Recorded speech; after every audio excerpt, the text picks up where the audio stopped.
Bonsoir d'Israël. Je m'appelle Avizana de l'Organisation sioniste mondiale et avec notre équipe Yasmine Manaïm à Paris, moi en Israël, nous avons l'honneur une fois de plus. Je dis l'honneur parce que d'abord, vous le connaissez depuis de très nombreuses années déjà, qui vous accompagne dans les programmes d'information online, un spécialiste sécuritaire. Je parle évidemment naturellement de Monsieur Mathias Imbar. Malheureusement, dans quelques jours, nous allons marquer, je ne veux pas dire fêter, évidemment, nous allons marquer le début de cette guerre qui n'a pas encore de nom, mais qui a été une des guerres les plus cruelles et les plus difficiles que l'État d'Israël a passé depuis sa création. Sur cette guerre s'est rajouté il y a quelques jours, de façon beaucoup plus intensive, le nouveau front que vous connaissez. Le Premier ministre israélien vient à peine d'atterrir. On parle d'un côté de continuer à éliminer des hautes responsables militaires du Hezbollah et de l'autre peut-être d'un cessez-le-feu. Donc on est vraiment, j'allais dire, dans une croisée des chemins. Voilà, et pour ça qu'on a fait appel vraiment aux spécialistes sécuritaires francophones que vous appréciez tant. Vous êtes des centaines, vous êtes inscrits. Je pense qu'il y a un peu de retard. Les gens vont rentrer au fur et à mesure sur ce Zoom. Voilà, je vous remercie. Vous connaissez les règles du jeu. Nous allons écouter patiemment notre intervenant et vous pourrez poser tout au long de son intervention des remarques, des questions, des réflexions sur le chat et nous tâcherons en fin d'intervention de pouvoir répondre à une partie de vos questions. Voilà, nous vivons effectivement un moment difficile, mais c'est quand même l'occasion de vous dire Shana Tova, que cette année soit meilleure que celle qui est passée malheureusement, qui a été très difficile. Et je suis sûr que l'État d'Israël, Yachad Nenasser Bezrat Hashem. Voilà. Mathias, la parole est à toi. Je vous remercie encore de votre participation. Merci infiniment à Ava et surtout merci, enfin surtout non, merci à Ava et merci à Yasmine de faire appel à moi et de me faire confiance dans vos demandes. Alors écoutez, c'est vrai effectivement et je voudrais juste rebondir sur ce que tu as dit Avi à l'instant parce que c'est une réalité et pourtant on ne se rend pas compte. On dit ouverture d'un nouveau front et pour autant, contrairement à ce que peut dire Emmanuel Macron lorsqu'il a attribué les Nations Unies, ou d'autres experts, je dirais même pseudo-experts. Ce soir, je vais essayer de régler mes comptes avec certains, justement, de ces pseudo-experts qui vont sur tous les plateaux de télévision et qui osent demander aujourd'hui et exiger d'Israël d'arrêter de frapper le Liban. Or, dois-je le rappeler quand même que chronologiquement, et on nous a toujours appris, nous, à nos cours d'histoire, qu'il fallait suivre justement la chronologie des faits. Et lorsque la chronologie des faits est celle-ci, c'est que le Hezbollah a attaqué Israël le 8 octobre. Le Hezbollah n'a pas attendu qu'une seule balle ne soit tirée depuis Israël vers le Liban pour nous attaquer. Et donc, finalement, le front, il est déjà ouvert. Il existe depuis le 8 octobre.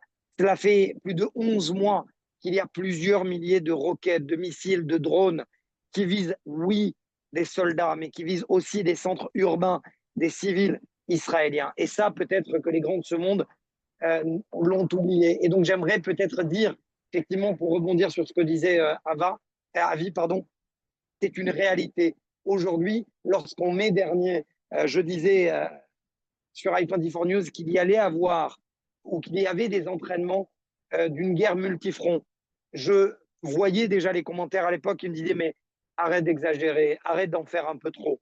Et pour autant, c'est la triste réalité. Depuis le 7 octobre, finalement, le Hamas a ouvert le bal.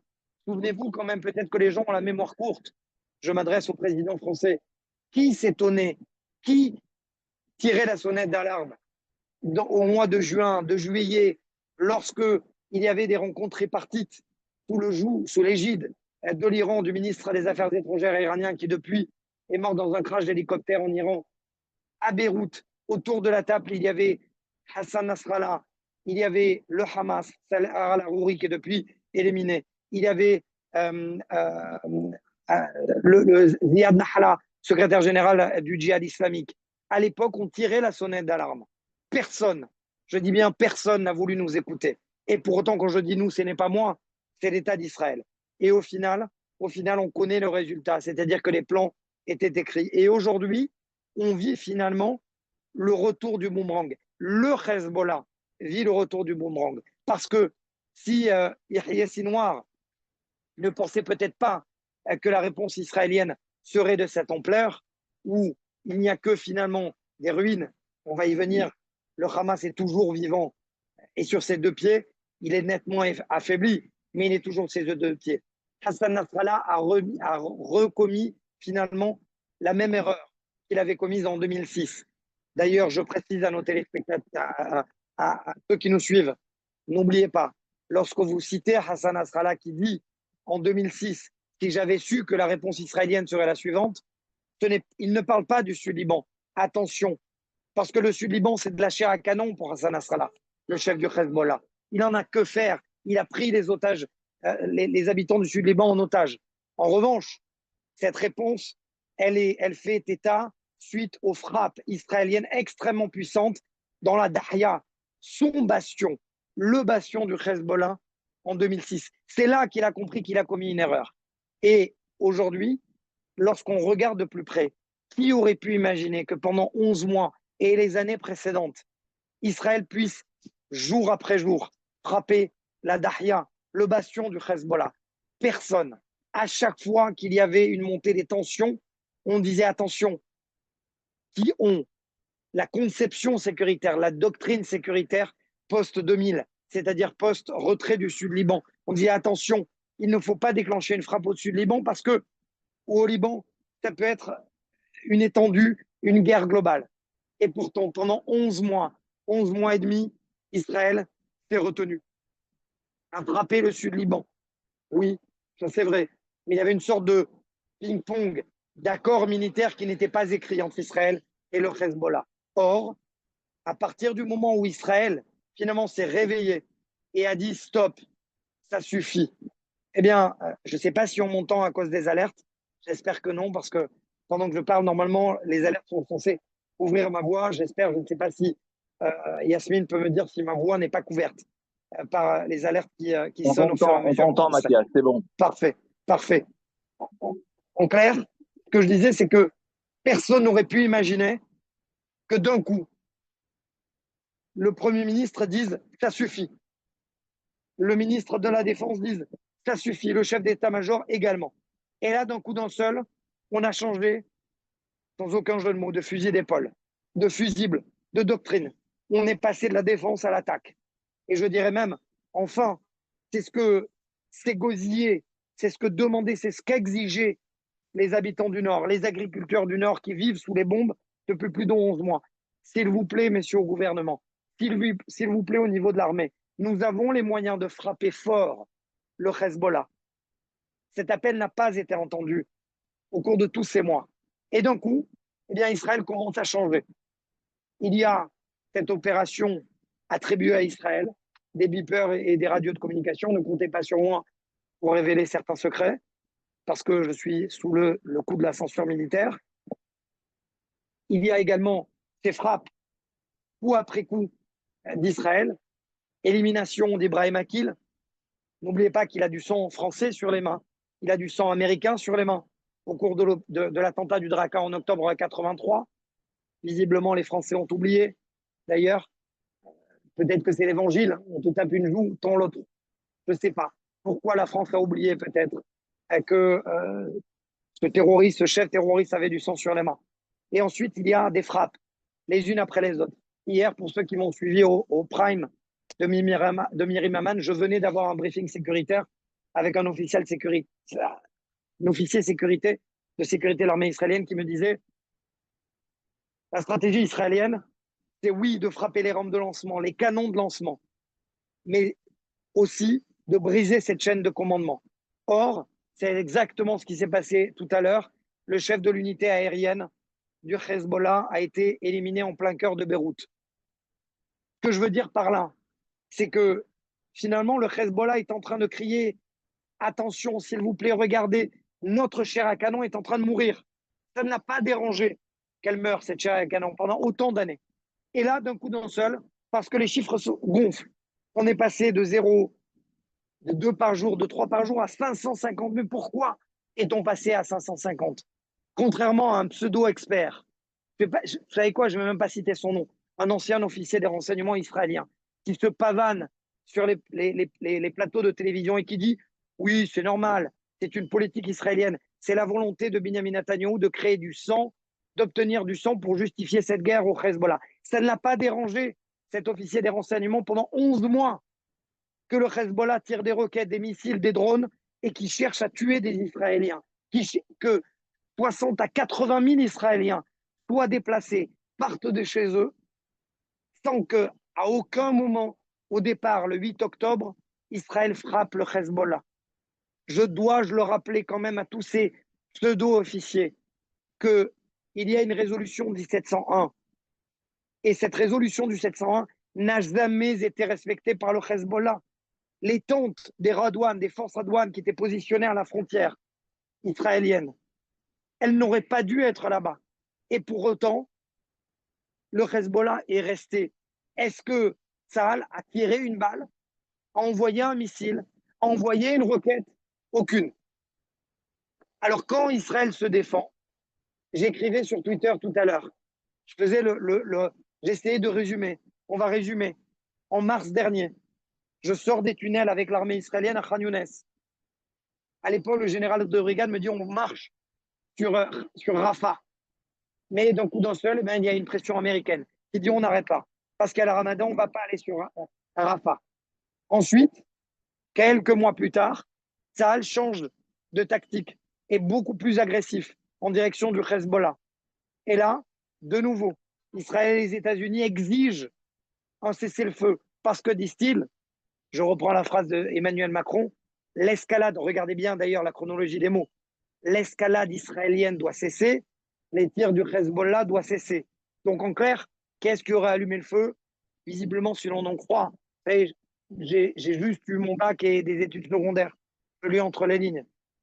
Par A plus B, Emmanuel Macron dit que c'est visiblement Israël qui a allumé le feu. Et pour autant, donc, ce qui dérange en clair et les États-Unis et Israël, ce n'est pas tant les organisations terroristes, c'est lorsqu'Israël se défend. Donc, si on doit faire le bilan presque, nous sommes à 1 an de ce satané 7 octobre, de ce Simchat Torah, où les Juifs du monde entier auraient dû danser, se réunir, peu importe qu'on soit religieux ou pas, se réunir en famille, se réunir autour d'une fête. Les esprits maléfiques ont voulu nous imposer parce qu'ils pensaient qu'on était divisés. Et ils avaient raison, on était divisés. Alors oui, au bout d'1 an, la guerre n'est pas terminée. Dois-je le rappeler aussi à tous les détracteurs qui disent, j'entends ici et là qui disent, ah mais c'est normal, le gouvernement israélien veut sa survie. C'est normal qu'il y a la guerre qui continue à Gaza. Où vous étiez entre 2002 et 2006?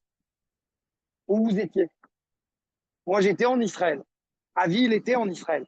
Avi a payé un prix énorme de cette deuxième guerre, de cette deuxième intifada. Sauf qu'Israël, la guerre, pardonne-moi, Avi, je sais que tu n'aimes pas parler, que tu n'aimes pas que je parle de ton cas personnel. Mais autant d'Israéliens qui ont payé un prix lourd, la guerre contre les organisations terroristes, contre l'autorité palestinienne, contre l'argent iranien, a duré 4 ans, de 2002 à 2006. C'est uniquement qu'en 2006 qu'on a vu une réduction des attentats. Ça veut dire que la guerre contre le terrorisme ne se crée pas en 6 mois, ne se termine pas en 6 mois, pas en 1 an. Alors oui, on est dans la génération de ceux qui veulent aller vite. Mais une guerre contre le terrorisme prend du temps. Encore une fois, je ne commente pas les mots politiques utilisés par Benjamin Netanyahou, par le ministre de la Défense, par le chef d'état-major qui disent il faut éradiquer le Hamas, il faut éradiquer le Hezbollah. Je ne les commente pas, parce que parfois on va peut-être trop loin dans la pensée.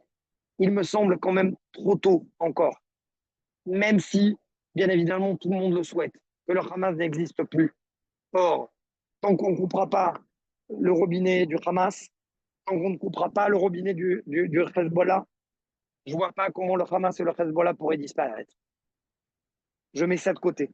Mais lorsqu'on fait le bilan, oui, Israël a failli dans sa mission. Ce n'est pas nouveau, je le dis, je le répète.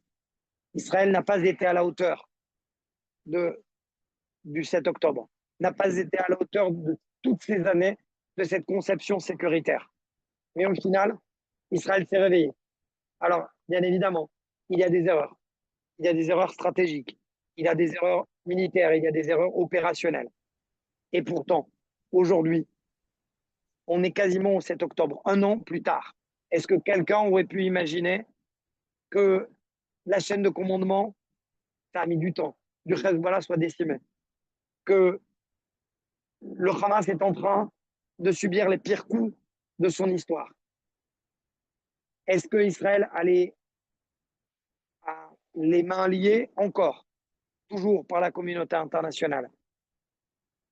Mais si on fait le bilan de la guerre, on se rend compte que le mot des génocides est utilisé exactement par ceux qui veulent nier l'histoire. Je répéterai jamais assez dans mes émissions de défense le ratio. Aujourd'hui, quand je pose la question, peut-être que j'essaie de convaincre des convaincus, mais je pose la question de manière logique. Est-ce que pour vous, un terroriste qui a des munitions, qui a un tunnel, qui a des missiles, des drones, des kalachnikovs, est-ce que ça reste un civil? Est-ce qu'une maison qui est au Liban, qui a des missiles longue portée, ça reste des civils? La réponse est bien évidemment non. La réponse, c'est que ça devient automatiquement des cibles militaires, peu importe que ce soit un civil qui le veut ou un civil qui a été pris en otage par le Hezbollah. Ça reste une cible militaire. On peut penser jusqu'à demain que Israël n'aurait peut-être pas dû frapper ces cibles. Et pour autant, est-ce qu'on peut demander à un État qui a été attaqué de ne pas répondre? Bien sûr que non. Alors le bilan, et je vais revenir sur notre 7 octobre, sur votre 7 octobre. Le bilan, où en est-on? La guerre n'est pas encore terminée dans la bande de Gaza. J'en veux pour preuve ces frappes aujourd'hui contre une partie nord, une cible militaire dans le nord de la bande de Gaza. Oui, bien évidemment, la guerre n'est plus aussi intense qu'elle l'était au départ. Et oui, les soldats ne sont pas d'accord, critiquent l'état-major pour avoir perdu du temps. Parce que si ceux qui sont dans leur tour d'ivoire au 14e étage du QG de la Défense à Tel Aviv avaient laissé peut-être plus faire, peut-être que cette guerre à Gaza aurait eu plus de résultats positifs. Où en est-on? Aujourd'hui, à chaque fois qu'Israël quitte une zone, malheureusement, cette zone est remplie directement par le Hamas. Donc le Hamas recrute. Le Hamas a de l'argent qui vient d'Iran. Donc en fait, c'est un éternel recommencement. Je n'ai pas la solution. Mais il me semble effectivement que tant que Benjamin Netanyahu ne donnera pas la ligne de conduite pour trouver une solution de qui va diriger la vie administrative dans la bande de Gaza, c'est à l'armée de faire le travail. Parce que quand l'armée se retire, automatiquement, c'est le Hezbollah qui prend le relais. Ce n'est pas moi qui l'affirme, c'est le Premier ministre. Netanyahou a dit il reste malheureusement la moitié des otages vivants aujourd'hui. C'est un malheur, bien évidemment. Et donc, que faire? Aujourd'hui, le Hamas exige l'arrêt complet de la guerre. Donc, il va falloir encore une fois que cette pression militaire continue, fasse mal, jusqu'à ce que soit Sinwar soit éliminé, soit ils comprennent qu'il n'a plus d'autre choix que de se rendre. Sauf que Sinwar ira jusqu'au bout. Donc, il y a deux solutions finalement. C'est soit Israël le trouve, soit les États-Unis ou le Qatar font leur travail. Il suffirait d'une demi-heure montre en main, pour que le Hamas n'existe plus dans la bande de Gaza. On coupe les fonds, tout simplement. C'est-à-dire que plus aucun argent du Hamas ni arrive dans la bande de Gaza ou de l'Iran ou du Qatar, ni arrive dans la bande de Gaza, ni est utilisé par les terroristes. Il suffirait de quelques minutes à peine. De l'autre côté, bien évidemment, Israël doit aller chercher et doit obtenir la libération des otages. On sait tous qu'il suffit de quelques secondes, quelques minutes. Il aurait suffi de quelques microsecondes pour que, à l'époque, souvenez-vous, au cours de ces derniers mois, les trois otages, ne soient pas tués par nos propres soldats. Il aurait suffi de quelques 48 heures pour que les soldats de la Chaïetet, les commandos marins, puissent trouver les 6 otages qui ont été tués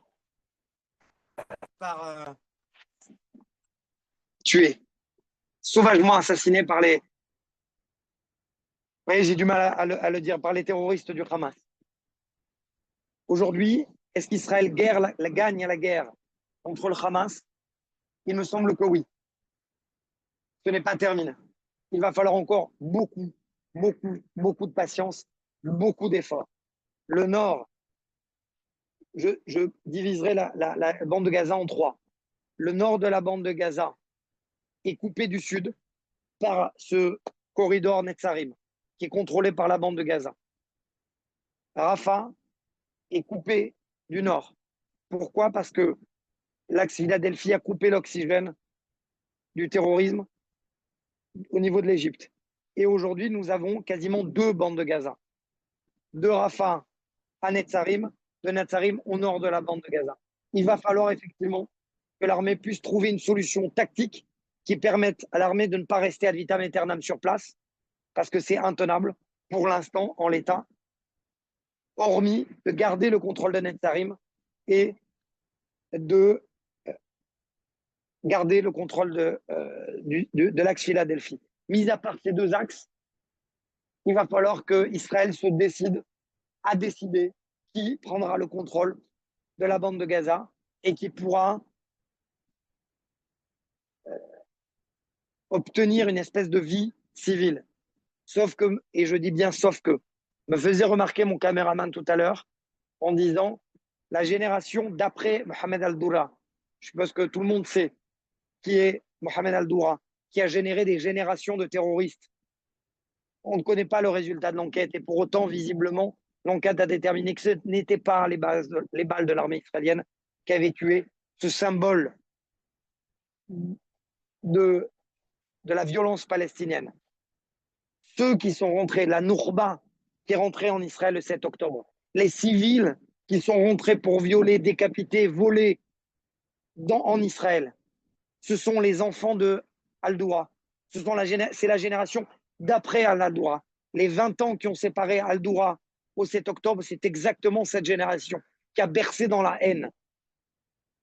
Souvenez-vous de ce cri, de ce terroriste qui appelle ses parents, qui dit « Papa, Edbah al-Yehoud ». J'ai égorgé du juif, j'ai pas égorgé de l'israélien, j'ai égorgé du juif. La haine du juif, malgré l'aveuglement de toute la communauté internationale, c'est celle qui est née de ce symbole de la Al-Doura jusqu'au 7 octobre. La question, c'est que on est en 2024. Imaginez qu'on sorte de la bande de Gaza et qu'on garde peut-être le contrôle de l'axe Philadelphie et l'axe Netzarim. Est-ce que ça veut dire qu'en 2044, il y aura un nouveau 7 octobre? C'est une question à laquelle je n'ai pas de réponse. Mais mon rôle, c'est d'analyser, de tirer la sonnette d'alarme. Aujourd'hui, il va falloir que les autorités israéliennes et peut-être certains esprits éclairés puissent apporter une réponse pour ne pas justement qu'il y ait en 2035, 2040, 2044 le nouveau 7 octobre. Même si, visiblement, pour certains politiques en France, ça leur ferait tellement du bien. Ça leur ferait tellement du bien que les terroristes se réarment. Et de nouveau, passent à l'action, puisque visiblement, le Hamas et le Hezbollah sont des organisations de résistance. Et dois-je le rappeler, peut-être, visiblement, ça ne semble pas énerver Place Beauvau ni le ministre de la Justice. Un homme qui est en plein Paris et en plein jour dit « Nous allons créer l'intifada dans Paris ». Peut-être qu'ils n'ont pas la définition de l'intifada, et pourtant c'est le cas. Donc oui, pour l'instant, la guerre contre le Hamas est en train d'être gagnée, mais elle est très très loin encore d'être terminée. Et j'ai une pensée tellement forte pour ces familles. Non seulement de ces familles dont leur enfant a été tué au combat au cours de cette année, depuis le 7 octobre jusqu'à présent, et pour les familles des otages, bien évidemment. Que Dieu, de tout mon cœur, fasse qu'ils puissent rentrer à la maison. Pour ceux qui sont des dépouilles, qu'ils puissent être enterrés, et pour ceux qui sont encore vivants, retourner à la maison. La guerre, je vais terminer par le Liban. La guerre en Judée-Samarie. Personne n'en parle. Et pourtant, là aussi, il y a un potentiel 7 octobre. Ne serait-ce qu'aujourd'hui, l'armée israélienne a confirmé qu'à Jenin, ils ont retrouvé un trou béant de 2 mètres à l'intérieur d'une maison, à 6 kilomètres à peine des premiers bâtiments, des premières maisons. Quitte à le répéter et le répéter, le Hamas, le djihad islamique, l'Iran est aux portes d'Israël. Il suffit de 10 minutes en voiture à peine pour être de Tulkarem à Kfar Saba. Aujourd'hui, si on prend le schéma de la bande de Gaza et de ce qu'on appelle Otef Haza, de ce pourtour, il a fallu 15 minutes, 10 minutes pour franchir Gaza et pour aller à Sderot. Est-ce que c'est exactement ceux qui disent à la tribune des Nations Unies, sans le citer, parce que j'en ai marre de le citer, il faut absolument redonner l'espoir à l'autorité palestinienne. Mais quelle autorité palestinienne? Celle qui paye le salaire des terroristes ou des familles des terroristes, qui a complètement failli à sa mission et qui laisse faire le Hamas, le djihad islamique, les martyrs d'Al-Aqsa, la branche armée du Fatah, qui est de son pouvoir et qui laisse faire depuis des mois, depuis des années. Et on se retrouve face aujourd'hui à une puissance armée qui est prête et qui le dit à créer un 7 octobre, à rentrer en Israël et à faire un 7 octobre. À un moment, soit les grands de ce monde veulent qu'il y ait un nouveau 7 octobre dans les territoires ou en Israël, et dans ce cas-là qu'ils le disent, mais s'ils ne le pensent pas et qu'ils sont tellement attachés à la sacro-sainte, comme ils disent, sécurité israélienne, dans ce cas-là qu'ils soient crédibles et qu'ils laissent faire Israël pour enrayer cette vague de terreur. Aujourd'hui, si on est, peut-être que cette génération, je parlais de la génération Al-Doura, la génération Opération Rempart en 2002, ne connaît pas les tanks, les hélicoptères. Je me souviens, je suis arrivé en Israël en 2001, 2002. Je voyais les hélicoptères juste derrière moi. Vous savez, j'habite au nord de Jérusalem. Jérusalem-Ramallah, c'est à vol d'oiseau, c'est plusieurs kilomètres. On voyait les chars, on voyait les hélicoptères, on voyait les avions de combat. Cette génération, elle n'a pas connu tout ça. Elle n'a pas connu l'intifada, elle n'a pas connu la deuxième intifada. Elle ne sait pas le prix que peut payer la population civile palestinienne. Bien évidemment, je ne parle pas d'Israël, c'est une évidence. À cette vague de terreur. Donc il va falloir effectivement là aussi que l'armée israélienne change de disquette. Vous avez raison, de temps en temps, vous me dites arrête de parler des grands de ce monde. Concentre-toi sur Israël. Vous avez tellement raison. Les propres responsables, c'est nous-mêmes. Ceux qui ont déclaré en juillet et en août, le chef des renseignements militaires, Aaron Khaliwa, il disait il faut rentrer. On ne détecte pas visiblement une volonté du Hamas de créer une attaque. Donc on laisse rentrer des ouvriers. Sous-entendu, l'argent va acheter l'idéologie radicale, l'idéologie de Daesh. Il s'est trompé, on s'est trompé. Les Israéliens se sont trompés pendant 20 ans. Et depuis 2000, plus ou moins 2012, ils disent 2012, jusqu'à aujourd'hui, ça fait 10 ans qu'on nous demande des allègements. Que les grands de ce monde demandent à Israël des allègements. L'arrêt, le gel des implantations, des allègements financiers, des allègements économiques, de faire rentrer plus d'ouvriers palestiniens. Au final, qu'est-ce qu'Israël a reçu? 2015, l'intifada des couteaux, qui a duré pendant plusieurs années. Ensuite, des ouvriers palestiniens qui font grève, qui se mettent en grève à chaque fois qu'il y a une opération israélienne dans la bande de Gaza. Ils reçoivent 3 fois plus de salaire quand ils vont travailler en Israël, mais ils se mettent en grève parce que l'autorité palestinienne leur a dit de se mettre en grève quand il y a une opération dans la bande de Gaza. Et au final, on se retrouve avec des jeunes qui ont 15 ans, 18 ans, 20 ans, et les commandants qui ont 30 ans, qui se filment sur TikTok, qui se filment sur Instagram, pendant qu'ils tirent sur des soldats. Et au final, on se retrouve avec une doctrine sécuritaire, là aussi, qui a flanchi, là aussi, qui a failli. Parce qu'on a cru qu'en donnant plus d'allègement, on allait peut-être acheter l'idéologie de la guerre. L'idéologie radicale ne s'achète pas, elle se détruit, tout simplement. C'est dur à dire, je veux pas de sang, je suis pas assoiffé de sang, je n'aime pas la guerre, je suis pas militariste, contrairement à ce que peuvent croire des téléspectateurs quand ils me croisent. Ils me disent, ah, vous aimez parler de la guerre. Qui aime parler de la guerre? Je parle de la guerre parce que c'est mon métier. Vous croyez que j'aime voir des gamins de 18 ans, 19 ans, 20 ans partir et peut-être ne pas revenir? C'est pas le but. Mais quand on est obligé, on le fait. Et je relate les faits. Et donc, malheureusement, aujourd'hui, le seul but de mettre fin à ce terrorisme, c'est de frapper un coup fort.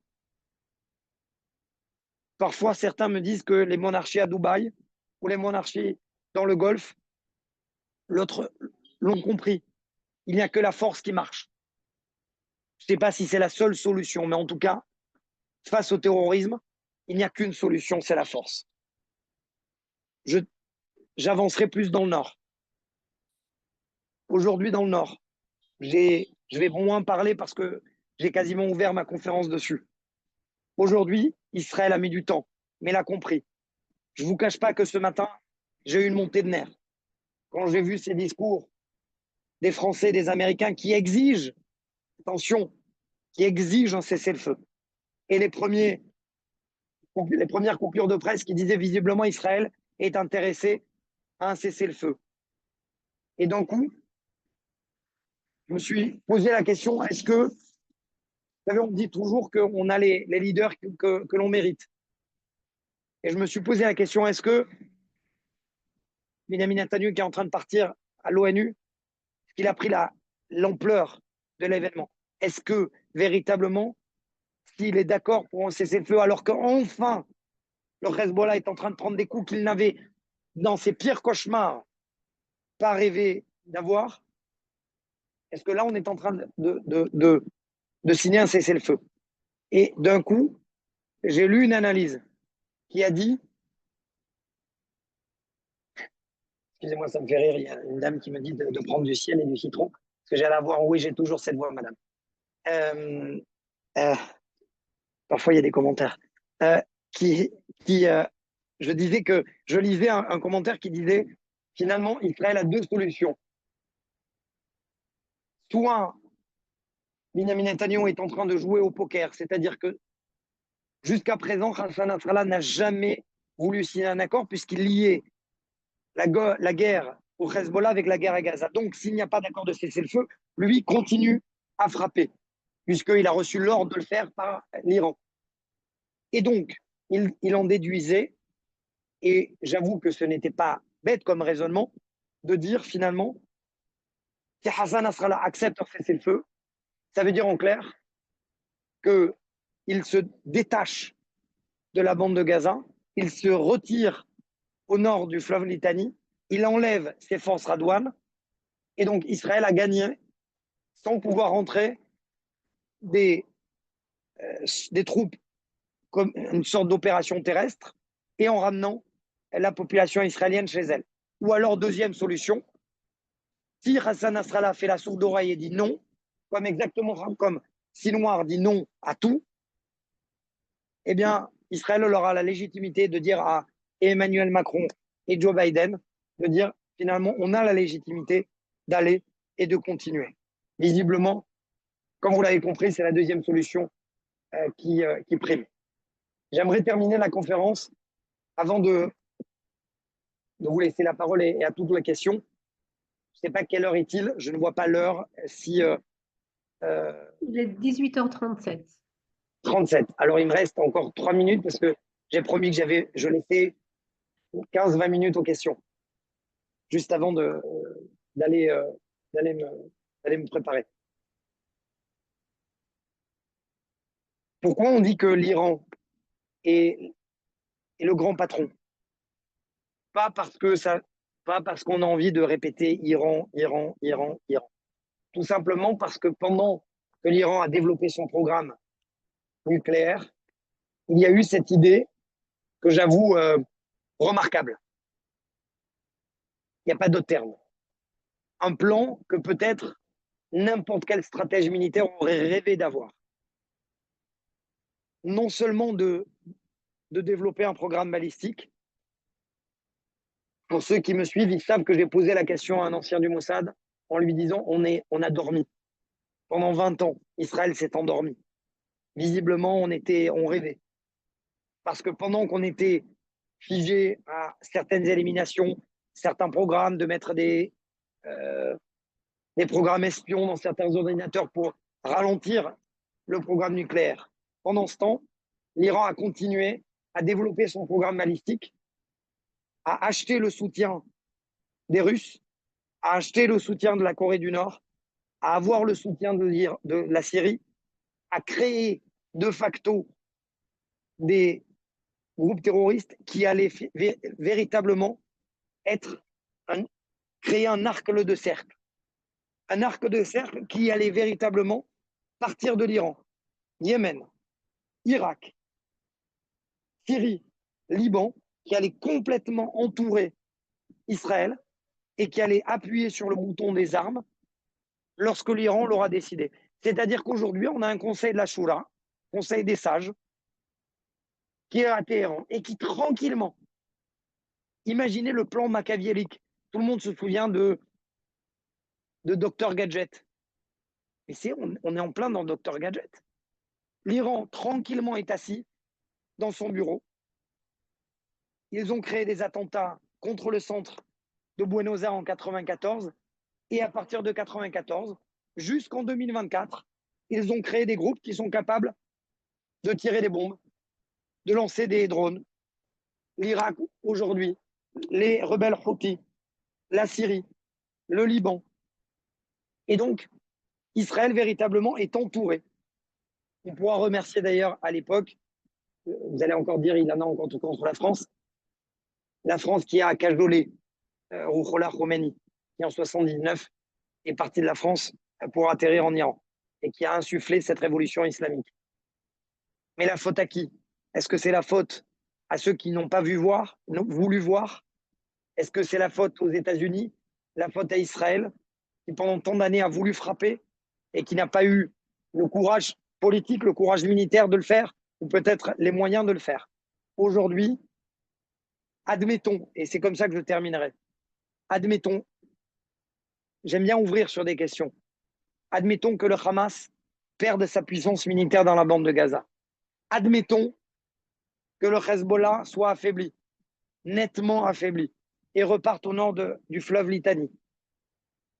Mais alors, si on ne va pas au cœur du problème, eh bien tout simplement, c'est l'Iran qui recommencera à armer, qui recommencera à donner la force à toutes ces organisations terroristes.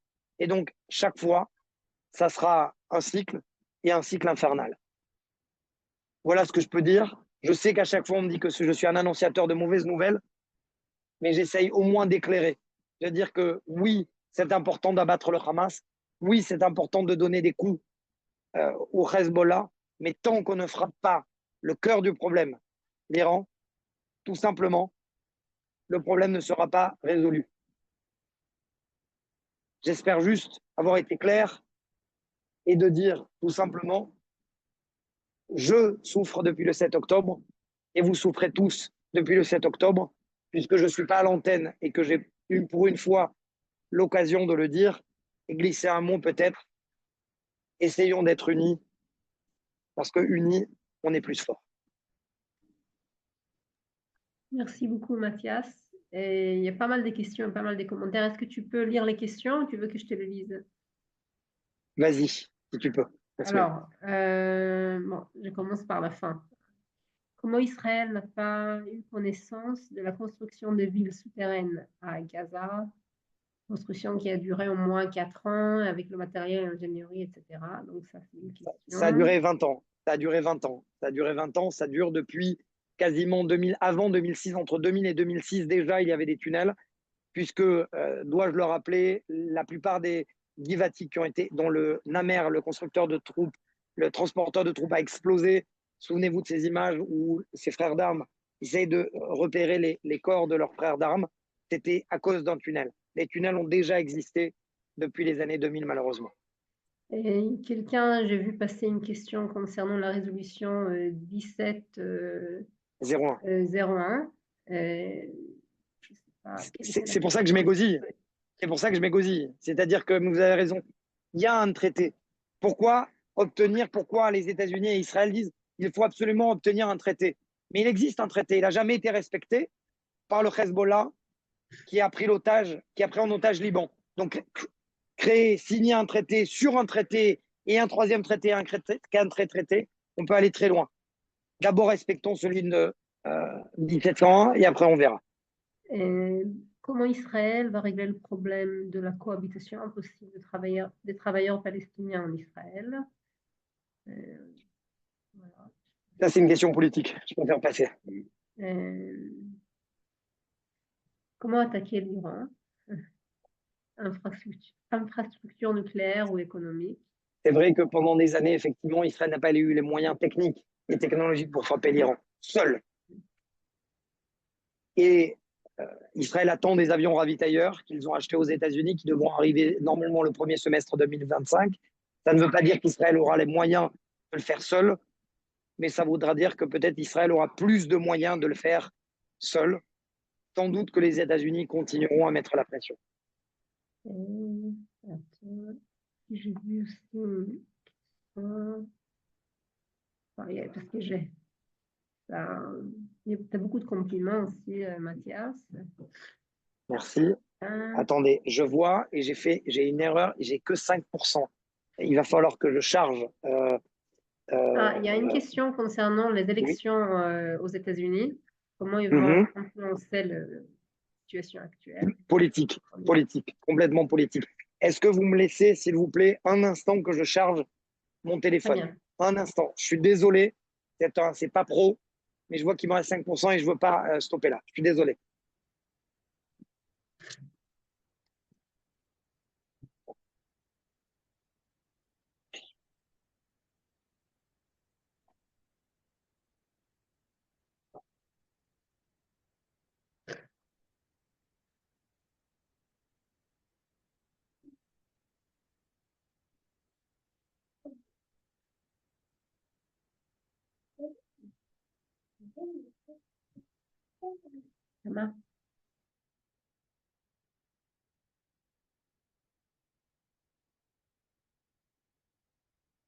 Est-ce que vous m'entendez toujours?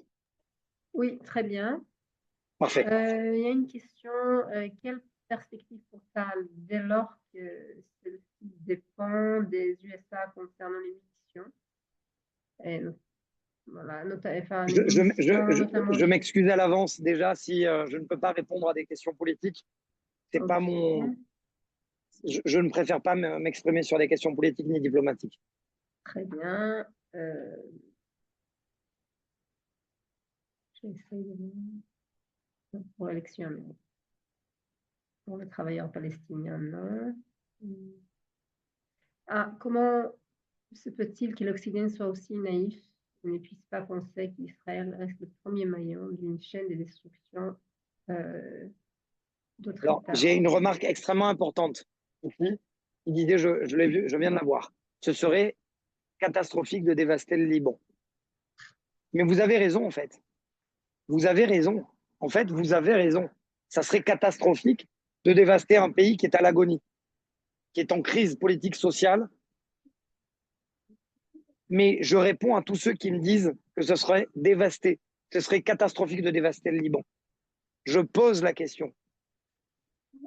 Le pays qui est à l'agonie et qui est pris en otage par le Hezbollah ne fait rien pour repousser le Hezbollah. Est-ce que c'est à Israël, qui est un État souverain, de régler le problème de la crise politique, économique et sociale d'un autre État souverain? Bien évidemment que non. Donc à partir du moment où le président libanais, le président du Parlement libanais disent ouvertement, publiquement que le Hezbollah est une force militaire qui défend les intérêts du Liban, est-ce que c'est à Israël de penser à ne pas dévaster le Liban parce que le Liban s'est servi du Hezbollah? Et donc la question, bien évidemment, c'est non, il ne faut pas dévaster le Liban. Mais si le Liban a choisi de donner les clés de sa défense au Hezbollah, il ne faut pas s'étonner non plus qu'Israël puisse frapper aussi le Liban. Ok. Parce que ça va très vite. Bon, encore la question concernant l'autonomie de l'industrie militaire israélienne.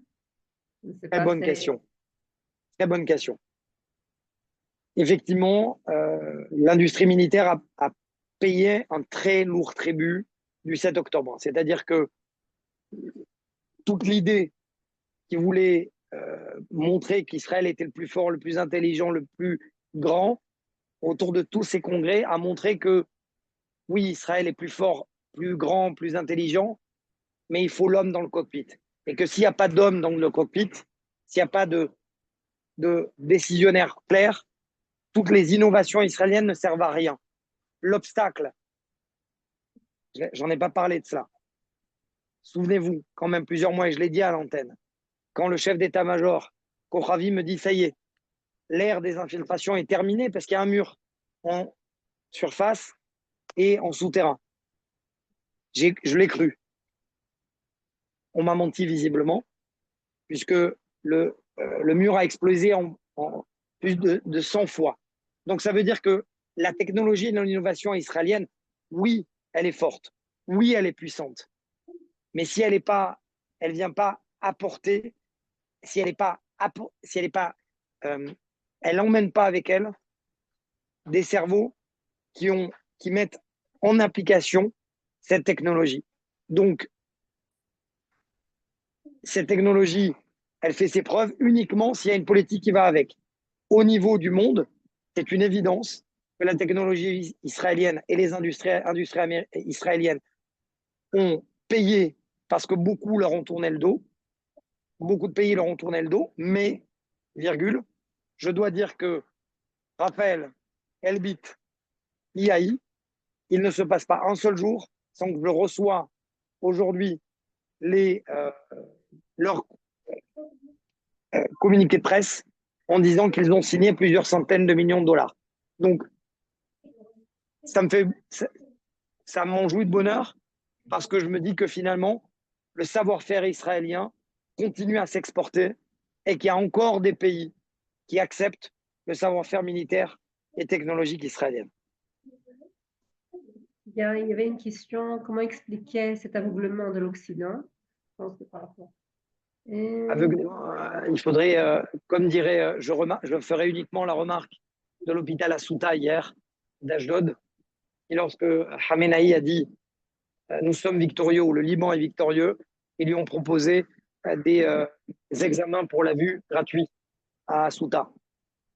Peut-être qu'il faudrait penser, puisqu'il y a une mutuelle en France, à apporter des examens de vue à tous ces dirigeants qui ne veulent pas voir ou alors qui sont trop aveuglés, effectivement.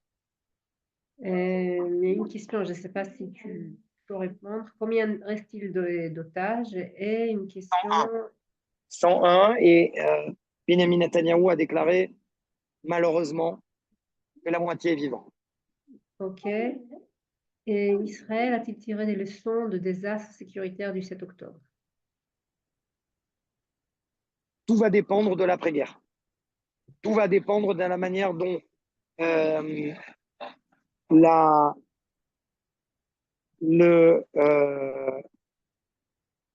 Israël va se choisir des nouveaux chefs militaires, une conception différente. Il y a une vraie demande, une vraie volonté en Israël de tous ces soldats, de tous ces réservistes qui ont accepté de combattre, de dire que ça suffit, qu'il faut changer de conception sécuritaire, de doctrine sécuritaire, de dire qu'on ne peut plus, comme ce que je disais tout à l'heure, se mettre à la place de l'ennemi pour penser à l'ennemi. Aujourd'hui, il faut montrer aussi que le pouvoir de dissuasion, c'est aussi pouvoir intervenir et être dans la prise de décision et non plus dans la réaction, être dans la prévention et non plus dans la réaction. Et donc, tout va dépendre de la manière dont... j'ai vu une question qui est hyper importante sur les implantations, si tu peux me la répéter. Tout va dépendre de la manière dont le chef d'état-major va changer de mindset et revenir à ce qui était peut-être l'idée post-72, d'être dans un excès de confiance n'est jamais bon, et dans un excès de mesures d'allègement non plus. Donc il va falloir, oui, vous prendrez les mesures de ce qui s'est passé le 7 octobre, il va falloir changer, bien évidemment, de doctrine. Je te laisse la question sur les implantations. Tu parles de la question de Liliane, je pense. Les implantations sont un argument stratégique militaire ou plutôt prévisionnel. Je crois que c'est ça dont tu parles. Je persiste, Cécile. Oui, excuse-moi, il me semble que les implantations juives hyper dynamiques, c'est ça, sont peut-être les principales arguments militaires et diplomatiques. Alors, je ne rentre pas dans le détail. Faut-il ou non un accord en vue des Saint-Marie? Faut-il se libérer, se détacher de certaines implantations? Ce n'est pas le but de cette conférence. Je dis juste de manière militaire et stratégique. Israël s'est retiré de la bande de Gaza. Israël a reçu des roquettes. Israël s'est retiré du sud Liban. Israël a reçu des roquettes. Si Israël se retire de Judée-Samarie, comme le souhaitent la plupart, certaines parties de la population et d'autres leaders, cela voudra dire que l'aéroport Ben Gurion, par Saba, Jérusalem, quasiment Tel Aviv, Petah Tikva, sont à un quart d'heure, 20 minutes des terroristes. Et donc, la question véritablement, c'est de se poser la vraie question. Est-ce qu'Israël est capable de s'auto-attribuer un nouveau front? Je pense que non. Stratégiquement parlant, ça serait une terrible erreur aujourd'hui de se retirer de certaines parties de Judée-Samarie, parce que cela voudrait dire que, puisque vous connaissez l'adage, le Proche-Orient n'aime pas le vide, ça voudrait dire donc que de donner ce vide-là à des organisations terroristes. Est-ce qu'il y a d'autres questions? Oui, attends. Israël peut-il régler? Là, il est 18h55, donc une minute. Deux questions vite. Il y a Israël peut-il régler seul le problème de l'Iran? J'ai répondu. Oui, regarde.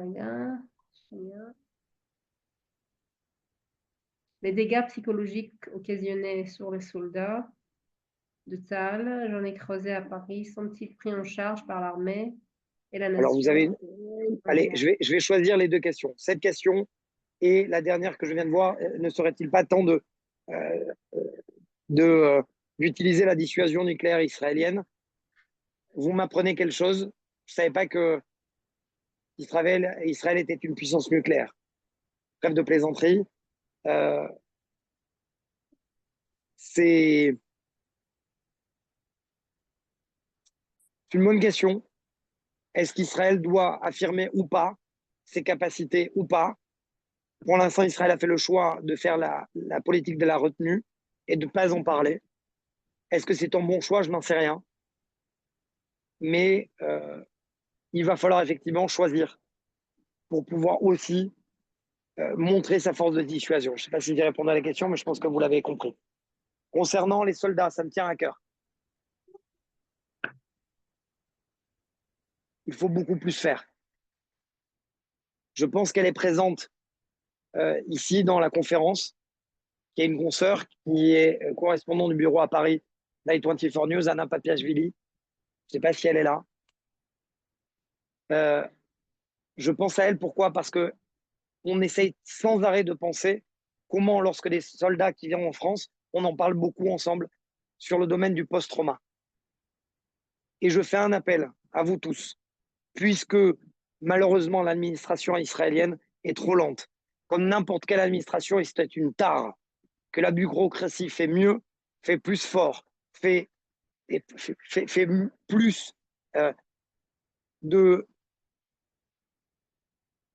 d'efforts à aider ceux qui sont atteints de post-trauma, ceux qui sont ce que l'on appelle en hébreu recessim lopagu bagouf et la baneshama.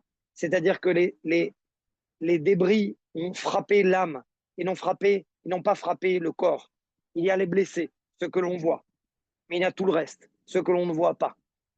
Et effectivement, il y a beaucoup plus à faire au niveau de l'État, toute cette bureaucratie, tous ces papiers. Mais je vous en supplie. Et là, c'est un appel, un vrai appel. Aidez-les. Si vous avez l'occasion de pouvoir aider des soldats qui souffrent de syndrome post-traumatique, aidez-les, financez-les, amenez-les. Il y a plein d'associations. Parce que un moment d'espoir pour eux, c'est toute une vie. Aujourd'hui, j'ai filmé un reportage avec 2 soldats d'élite qui ont les 2 eu la jambe coupée complètement. Et ils se battent. Et comment ils se rééduquent? On leur rééduque en mettant une arme dans la main et en tirant. Parce que c'est ce qu'ils savent faire. C'était des soldats d'élite. Mais lorsque je leur pose la question, je dis, mais voyez, vous avez une arme, vous pouvez bouger. Ils me disent, oui, toi, tu vois que nous sommes blessés. Et tous nos copains, dont on ne voit pas qu'ils sont blessés et qui font des cauchemars la nuit. Vous savez, après la Seconde Guerre mondiale, il y a eu l'époque des visages cassés, des visages brisés. Malheureusement, aujourd'hui, en Israël, que ce soit mes enfants, qui, lorsque je suis dans la voiture, voient l'alerte qui sonne et qui me disent, papa, c'est où ça sonne? Que ce soit les plus grands, qui sont en train, qui sont en période de réserve, qui sont allés dans Gaza, ou les plus âgés, on a besoin d'être aidés, mais pas que financièrement. On a besoin surtout de la bonne parole. Et surtout, je le dis encore une fois, on a besoin de parler d'eux. Plus on parlera d'eux, plus ils existeront, plus ils auront l'impression que ce n'est pas d'une tare de pleurer et d'avoir mal. C'est tellement important. Voilà ce que j'avais à dire. Merci beaucoup, Mathias. C'est comme d'habitude. Les gueules cassées, merci. On les appelait les gueules cassées. Merci beaucoup. Voilà. Si tu regardes le chat, tu as beaucoup de compliments, des gens qui te remercient pour ton travail, pour ton professionnalisme. Je peux leur dire pour une fois, merci. Oui, bien évidemment. Merci de me confier, de me donner des compliments, de me complimenter. Mais c'est pas moi. J'ai un travail, j'ai une équipe derrière moi. Et je le répète encore une fois, si vous n'êtes pas là et que je n'ai pas de retour, je ne peux pas travailler, tout simplement. Donc, c'est moi qui vous remercie. C'est moi qui vous remercie de pouvoir avoir l'occasion de m'exprimer et d'avoir des personnes qui m'écoutent. Merci beaucoup. On vous souhaite tous des bonnes nouvelles, des bsorot tovot. Amen. Shabbat Shalom, Shabbat Shketa, Shana Tova, de toute l'organisation sioniste mondiale. Shana Tova à tous, qu'ils soient meilleurs que l'année précédente. Et voilà, et merci encore Mathias d'avoir accepté notre invitation. Merci à toutes les personnes présentes ce soir. Je lance une idée. Oui, La prochaine conférence du département promotion de l'ALIA, du coup, je bloque à vie, hein, il sera obligé d'accepter. Vous invitez 2 soldats, un qui est post-traumatique sans que ça se voit, et un autre qui est blessé de guerre. Ça vous va? très bien. C'est une très bonne idée. Merci beaucoup Mathias. Merci à vous. Merci. Bye. Bonne Shana soirée à vous. Tova et Shabbat Shalom. Erev Tov, le Kulam.